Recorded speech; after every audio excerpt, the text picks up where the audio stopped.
ጤና ይስጥልን። ይህ ፋስት ዴሊ ነው። ሰላምታችን በያላችሁበት ይድረስ እያልን በዕለቱ የተሰሙ ዋና ዋና ጉዳዮችን ወደ እናንተ ይዘን ቀርበናል። ቻናላችንን ሰብስክራይብ፣ ፕሮግራማችን ላይክ እና ሼር እንድታደርጉ እየጋበዝን የዕለቱን አበይት ዜናዎችን አስቀድመን እንጀምራለን። የዓለም ሀያላን የሚባሉትና በያዙት የኒውክሌርና ዘመናዊ መሳሪያዎች ግንባር ቀደም የሆኑ ሀገራት ወደ ከረረ ጦርነት ሊገቡ በእጅጉ እየተቃረቡ የሚያሳይ ከባድ መረጃ ኬጂቢ ይፋ አደረገ። በየአቅጣጫው ትልቅ የሚባል የጦርነት ስጋት ያለባት እስራኤል በአሜሪካ አሸማጋይነት ኢራን ላይ የከፈተችውን ጥቃት ተከትሎ የተፈጠረውን ጦርነት ካቆመች በኋላ ሰላም ወርዶ የነበረ ቢሆንም አሁን ደግሞ በኢራን ጀማሪነት ማባረሪያ የሌለው ጥቃት እስራኤል ላይ ሊከፈት እንደሆነ ነው እየተነገረ የሚገኘው። ሚስጥሩን ያወቀች የቭላዲሚር ፑቲኗ ሩሲያም በሚስጥር እስራኤል የሚገኙ ዜጎችን እንዳስወጣቻቸውም ነው የተሰማው። ጉዳዩ ትልቅ ትኩረት ስቧል፣ እንመለስበታለን።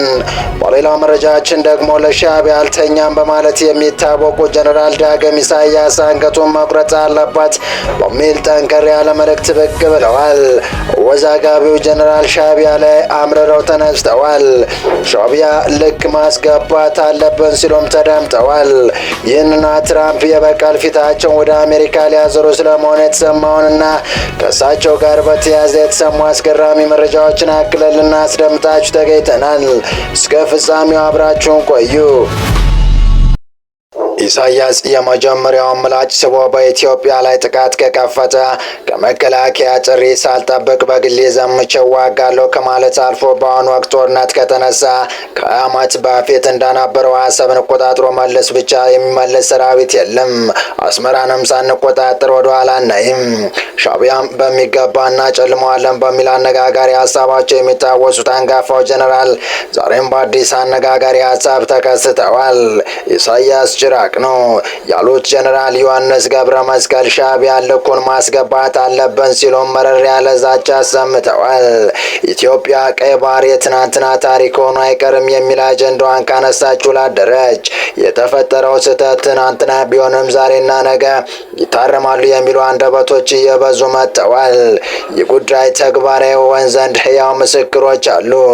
የሺህ ዓመታት ፈተና የሆነ የአባይ ጉዳይም ተፈቷል።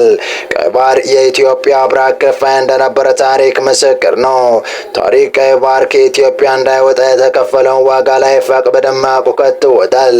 ያኔ እምቢ ለሀገር ያሉ እናት አገር ወዳድ ዜጎች ውድ ሕይወታቸውን ሳይሰስቱ እንደሰጡለትም ተመዝግቧል። ቀይ ባህርን አይናችን እያየ ከሚሄድስ ሞቴን እመርጣለሁ እያሉ ራሳቸው ለሀገር ክብር የሰጡ መኖራቸውም እንዲሁ ተሰንዷል። የአሰብ ወደብ ከኢትዮጵያ የወጣበትን ስውት ታሪክ የሰነዱትና የታሪኩ ተጋሪ ታደሰ ቴሌ ሳልቫኖ አይ ምጽዋ መጽሐፍ ላይ ይህን ብለዋል። በዚህች የኢትዮጵያ ሕዝብ የባህር በርና ዓለም አቀፍ ወደብ በሆነችው በምጽዋ ከተማና በቀይ ባህር ጠረፍ ላይ ቆሜ ሽጉጤን ለመጠጣት ዝግጁ ነኝ። በእውነት እኔ ዛሬ በሞት ብሸነፍም በታሪክና በመጪው የኢትዮጵያ ትውልድ ፊት ግን አልሸሽም በማለት ለሀገሩ ዋጋ የከፈለውና በወቅቱ የባህር ኃይል አባል የነበረውን ጀግና ውሳኔ አስፍረዋል። ይህ ውሳኔ ጀግኖች ለአሰብ ጉዳይ ጽኑ አቋማቸውን እስከ ሞት ድረስ በተግባር ለመግለጻቸው ምስክር ነው። ከዚሁ አይ ምጽዋ መጽሐፍ ላይ ኢትዮጵያ ሀገር የጀግኖች መፍለቂያና ታሪክ ያላት ሀገር ናት። ጀግናው ህዝቧ እያለ የባህር በሩ በሻዕቢያ ተይዞና የጠላቶቹ መፈንጫ ሆኖ አይቀርም የሚል ጠንካራ ሀሳብ ሰፍሯል። እነሆ ከ3 አስርት ዓመታት በኋላ ኢትዮጵያ ጂኦግራፊክ እስረኛ አሉንም ብላ ስትነሳ ከሻዕቢያ በኩል በጊዜያዊነት ረጋ ብሎ የሚመልሰው የውሸት ኩሬ ተበጥብጦ ከባድ ጭንቀት ሰፍኗል። በዚሁ መነሻም ሁለት ሀገራት ወደ ጦርነት ሊያምራ ይችላል ተብሎ የተፈራ ከባድ ስጋት ውስጥ ባለበት ወቅት ነው ጀነራሉ ሻዕቢያን ልኩን ማስገባት አለብን የሚል አደገኛ ሀሳብ ይዘው ብቅ ያሉት። ኢሳያስንና ሻዕቢያን ጭራቅ ሲሉ የገለጿቸው ሲሆን ሻዕቢያ እስካለ ድረስ በቀጠናው ትርምስ አይጠፋም ሲሉም ተደምጠዋል። ኢሳያስ ተገዶ ይደራደራል ያሉት ጀነራሉ በአሁኑ ወቅት ብልጽግናን ለመጣል እየተንቀሳቀሱ ያሉ እንደ ፋኖ ያሉ አማጺዎች ተላላኪና ወኪሎች ናቸው በማለት ፈርጀዋል።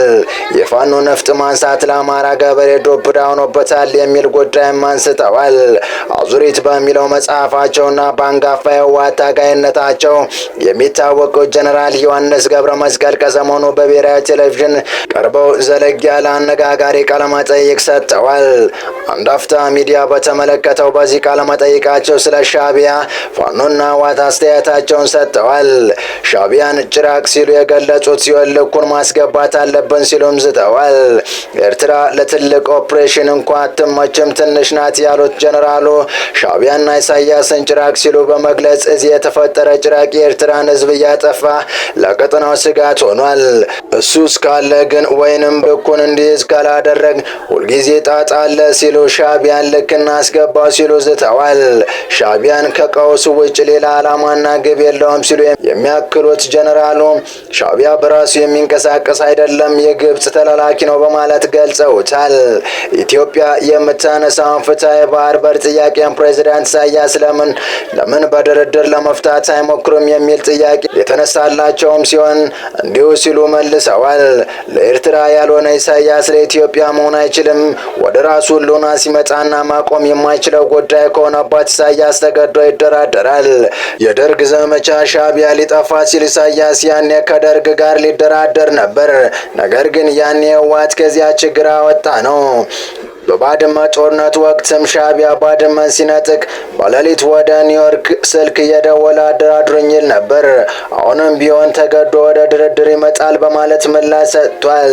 ጀነራሉ በዚህ ቃለ መጠይቅ ሌላው ያሰኑት ጉዳይ የአማራ ክልልን ግጭት ነው። በክልሉ ያለው ግጭት የውክልና ጦርነት አካል ነው። የፋኖ ታጣቂዎችም ተላላኪ ናቸው ይላል። የአማራ ክልል ግጭት ለአማራ አርሶ አደር ዱብ እዳ ሆኖበታል።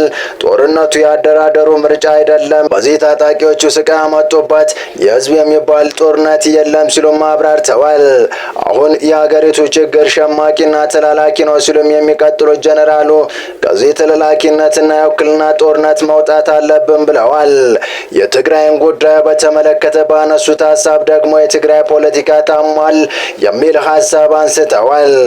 ትግራይ እዚያው አለችላችሁ አንበጣበት ፕሪቶሪያ ላይ ስምምነት ተስማምተናል ሲሉ ማዕከል አድርገን እንፈጽም ብለዋል። ስብሃት እና ኢሳያስ ትግራይ እንድትጠፋ ይፈልጋሉ። ህዝቡ ላይ ቂም አላቸው። የትግራይ ህዝብ እንደ ህዝብ ተቀጥቷል። ትግራይ በአሁኑ ወቅት በራሷ እጅ አይደለችም ሲሉም አክለዋል።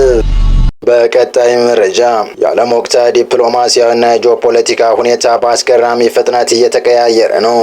በአይነር ግብግብታ ነገሮች በሚቀያየሩበትና መጪውን ክስተት መገመት የማይቻልበት አስቸጋሪ ጊዜ ላይ ስለመሆናችን በዚህ ሳምንት ከካራካስ እስከ ኒውዮርክ፣ ከቲያራን እስከ ሀርጌሳ፣ ከአዲስ አበባ እስከ ቻይና ብሎም በአውሮፓ ድረስ የተከሰቱ ተከታታይ ሁነቶች ትልቅ ማሳያ ናቸው። በዚህ ምስቅልቅል መሃል ታዲያ በሚሊዮኖች ዘንድ ተነባቢ የሆነው የመካከለኛው ምስራቅ ግዙፍ ሚዲያ ሚድል ኢስት ሞኒተር አስደንጋጭ መረጃ ይዞ ወጥቷል።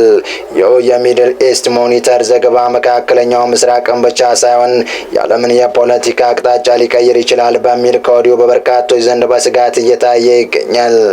ይኸው የሚድል ኢስት ሞኒተር ጥብቅ መረጃ እንዳመለከተው ከሆነ የሩሲያው ግዙፍ የስለላ መረብ ኬጂቢ ከመካከለኛው ምስራቅ አደገኛ እሳት እየተቀጣጠለ መሆኑን ደርሶበታል ያስባለ ሲሆን ሩሲያዎች በ24 ሰዓት ውስጥ ብቻ በ3 ሚስጥራዊ በረራዎች በእስራኤል የነበሩ የሩሲያ መንግስት ሰዎችና ቤተሰቦቻቸውን በሙሉ አስወጥተው ወደ ሩሲያ መውሰዳቸውን አረጋግጧል። ይህንን የሚድል ኢስት ሞኒተር ዘገባ ያረጋገጡ የእስራኤል ሚዲያዎች በ3 ዙር በረራዎች የሩሲያ ባለስልጣናትና ዜጎች ከእስራኤል እንዲወጡ መደረጋቸው ጠቅሰው ይሁን እንጂ የሩሲያ ባለስልጣናት ስለ ነገሩ ያሉት ነገር እንደሌለም እየዘገቡ ናቸው። እነዚሁ ሚዲያዎች ነገሩን አለሳልሰው ለማለፍ ቢሞክሩም ጉዳዩን በቅርበት እናውቃለን ያሉ የቀጠና ወታደራዊና የደህንነት ተንታኞች ግን ጉዳዩ ኢራንን የሚመለከት ስለመሆኑ እየገለጹ ሲሆን የሩሲያ ዜጎቿና የባለስልጣናት ቤተሰቦቿን ከእስራኤል የማስወጣት ውሳኔ የተላለፈው የቭላድሚር ፑቲን የቀድሞ ቤት የሆነ አደገኛው የመረጃ ነፍናፊ ኬጂቢ በእነ አሜሪካና እስራኤል በሚታገዝ ከባድ ህዝባዊ ተቃውሞ እየተናጠች ያለች ኢራን እስራኤል ላይ ከባድ የባለስቲክ ሚሳይሎች ጥቃት ልትፈጽም ዝግጅቷን ማጠናቀቋን ተከትሎ እንደሆነ እየገለጹ ሲሆን በዚሁ ጥቃት ላይም ሩሲያ ለኢራን የመሳሪያና የወታደራዊ መረጃዎች ድጋፍ በማድረግ ተባባሪ ሳትሆን እንደማትቀር አክለው እየገለጹ ናቸው። በመጨረሻም ትራምፕ በክርስቲያኖች ላይ ይደርሳል ካሉት ስቃይ ጋር በተያያዘ በናይጄሪያ ተጨማሪ ጥቃቶች ሊሰነዘሩ እንደሚችል አስጠነቀቁ። ባለፈው ታህሳስ ወር መጨረሻ የተሰነዘሩ ጥቃቶች ተከትሎ ትራምፕ እርምጃዎችን መውሰድ እንደሚቀጥለው ፍንጭ ቢሰጥም ድርጊቱ የአንድ ጊዜ ብቻ ይሆናል ብሎ ተስፋ እንደሚያደርጉ ገልጸዋል። ነገር ግን እነሱ አሸባሪዎች ክርስቲያኖችን መግደላቸው የሚቀጥሉ ከሆነ ጥቃቱ በተደጋጋሚ የሚፈጸም ይሆናል ሲሉ ለአንድ የአሜሪካ ጋዜጣ በሰጡት ቃለ መጠይቅ ላይ ተናግረዋል። ክርስቲያኖች ቀዳሚ ሰለባዎች ቢሆኑ በናይጄሪያ ሙስሊሞችም እንደሚገደሉ ትራምፕ ጠቅሰዋል። የናይጄሪያ መንግስት በሀገሪቱ የክርስቲያን ዘር ማጥፋት ወንጀል እየተፈጸመ ነው የሚሉ ክሶችን በተደጋጋሚ ውድቅ ማድረጉ ይታወሳል። ይህ በእንዲህ እንዳለ የጂ7 ጉባኤ ለትራምፕ ልደት ሲባል ለሌላ ጊዜ ተራዘመ። የበለጸጉ ሀገራት የሚሳተፉበት የጂ7 በጎርጎሪያኑ ከሰኔ 14 እስከ 16 እንዲካሄድ ቀን ተቆርጦለት ነበር። ሆኖም ግን የአሜሪካው ፕሬዝዳንት ዶናልድ ትራምፕ የ80ኛ የልደት በዓሉን ሰኔ 14 ቀን በዋይት ሃውስ የሚከበር በመሆኑ ጉባኤ ይካሄዳል ተብሎ ከታቀደለት ቀን እንዲራዘም መደረጉን የፈረንሳይ ዜና ወግቧል። ፕሬዝዳንቱ የዘንድሮ የጂ7 ጉባኤ በፈረንሳይ ኤቪያን ለስ ቤንስ በተባለ ከተማ የሚካሄድ ሲሆን ይሁን እንጂ ፖለቲኮ የተሰኘው የአሜሪካ መጽሔት እንደዘገበው ጉባኤው ከሰኔ 15 እስከ 17 እንዲዘዋወር ተደርጓል። የፈረንሳዩ ፕሬዝዳንት ኢማኑኤል ማክሮ ጉባኤ ወደ ሌላ ቀን የተገፋው ከጂ7 አጋሮች ጋር በተደረገው ምክክር መሆኑን ተናግረዋል። የጂ7 አሜሪካን፣ ብሪታንያን፣ የፈረንሳይን፣ ጀርመንን፣ ጣሊያን፣ የካናዳና ጃፓንን ያቀፈ ነው። የጂ7 እያንዳንዱ ዓመታዊ ጉባኤ በአባል ሀገራቱ በዙር ይካሄዳል። ዩናይትድ ስቴትስ በትራምፕ የልደት ቀን ማለትም ሰኔ 14 ቀን የሰንደቅ ዓላማ ቀንን ታከብራለች።